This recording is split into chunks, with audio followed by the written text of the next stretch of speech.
সুপ্রভাত। কেমন আছো তোমরা সবাই?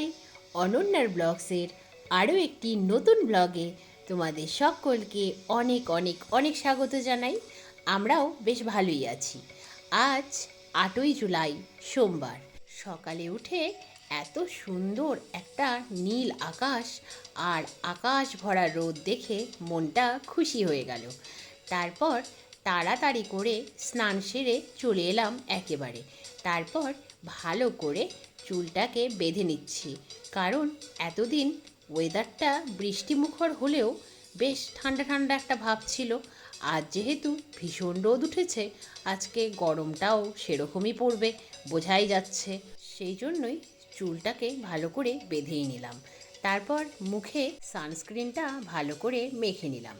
তারপর প্রতিদিনের আমার যা রুটিন সেটা করলাম, বলতে হনুমান চালিসা পাঠ করে নিয়েছি। তারপর যথারীতি যোগা করে ব্রেকফাস্টটা সেরে নিলাম।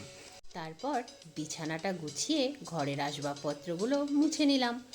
কালকে রথের মেলায় গিয়েছিলাম না, ওখানে তো বৃষ্টি হয়েছিল।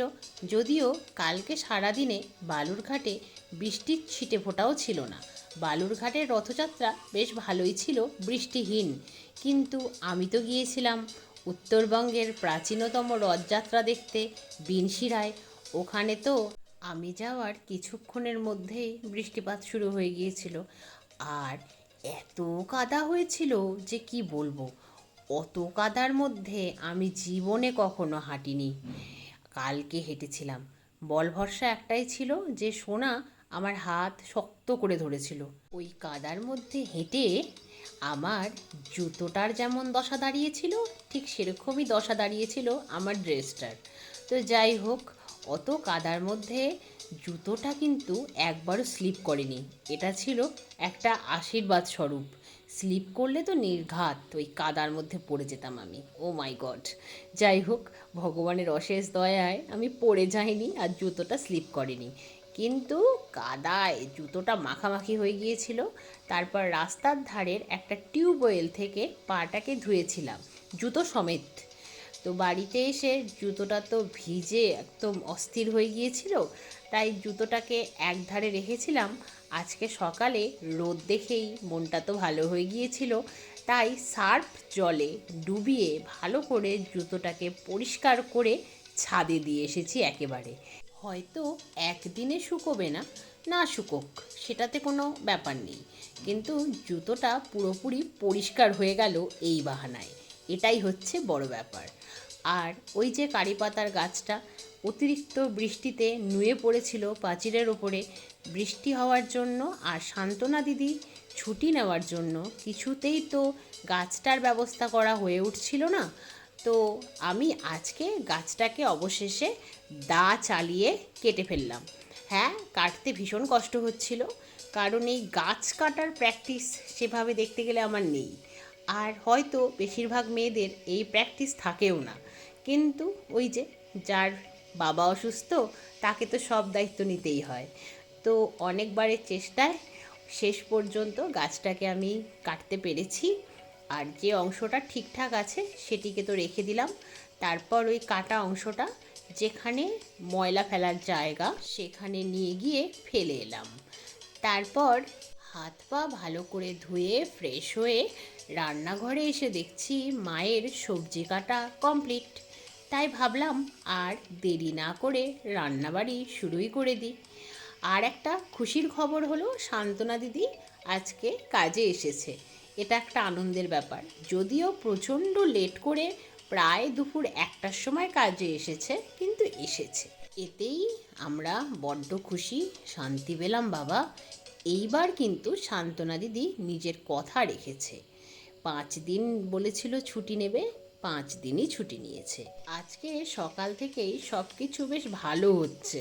সকালে কত সুন্দর রোদ উঠেছে, যে কাজগুলো হচ্ছিল না সেগুলো হয়ে গেল, সান্ত্বনা দিদি কাজে এলো, সব মিলিয়ে সপ্তাহের প্রথম দিনটি ভালোই কাটছে এখনো পর্যন্ত বলা যেতে পারে।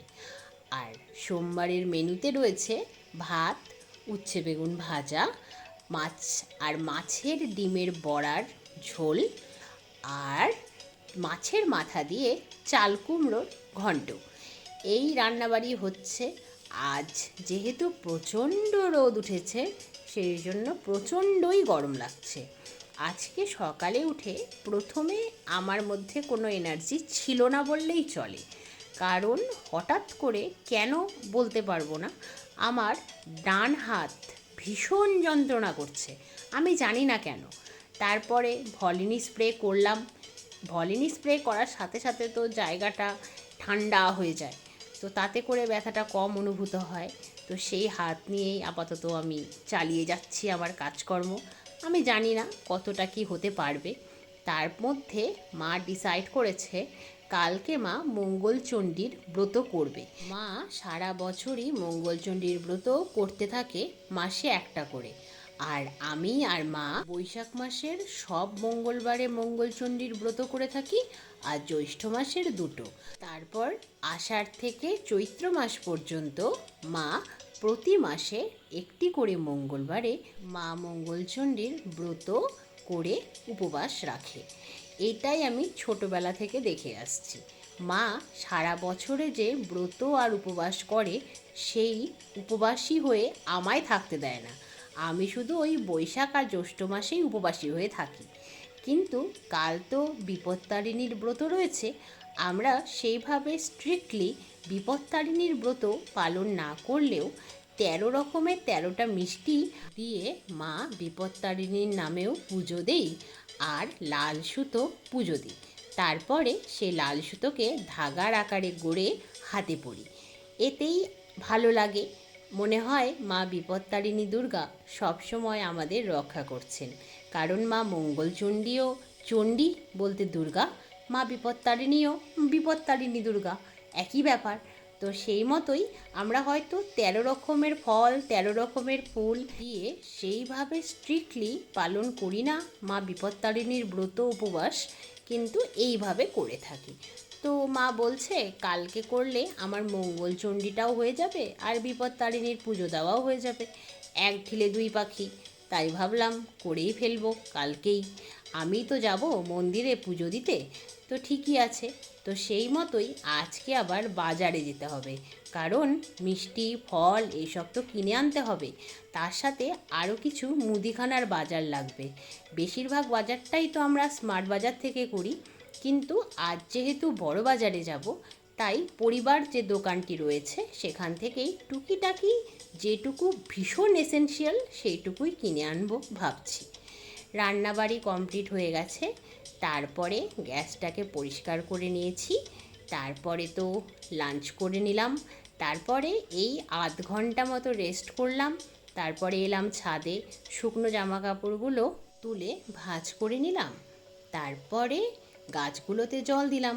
আজ যেহেতু ভীষণ রোদ উঠেছে, গাছগুলো তো অস্থির হয়ে গেছে রোদে গরমে, তাই গাছে জল দিলাম।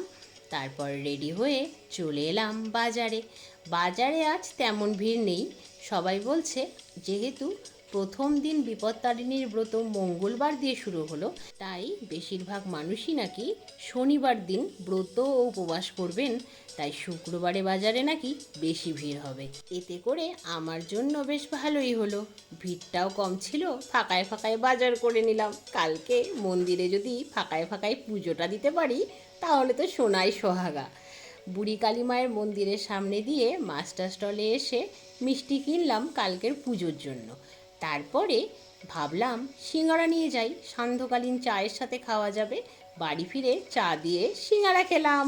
সান্ধ্যকালীন চা পর্ব কমপ্লিট হয়ে যাওয়ার পরে একটু মায়ের সাথে টিভি দেখলাম, তারপরে ব্লগটাকে এডিট করলাম। তারপর ডিনারের টাইম হতেই ডিনারটা সেরে এলাম। তারপর ঘরের মধ্যে একটু হাঁটাহাঁটি করলাম। এখন তো ঘড়ির কাঁটা 12:30 বাজে, এখন শুয়ে পড়তে হবে। কাল তো আবার সকাল সকাল পুজো দিতেও যেতে হবে। তো নাইট স্কিন কেয়ারটা করে বিছানাটাকে রেডি করে শুয়ে পড়বো। তাহলে আজকের মতো আজকের ব্লগটা এ পর্যন্তই। আবার তোমাদের সঙ্গে দেখা হবে খুব শিগগিরই অন্য একটা ব্লগে। সবাই খুব ভালো থেকো, সুস্থ থেকো, সাবধানে থেকো। আর আজকের ব্লগটা কেমন লাগলো অবশ্যই কমেন্টে জানিও। ভালো লাগলে একটা লাইক করে দিও। আর তোমরা যদি চাও অনন্যার ব্লগস চ্যানেলটাকে সাবস্ক্রাইব করে দিও। এইভাবেই আমার পাশে থেকো, এইভাবেই আমায় সাপোর্ট করো। তাহলে আজকের মতো চলি। Good night, bye bye.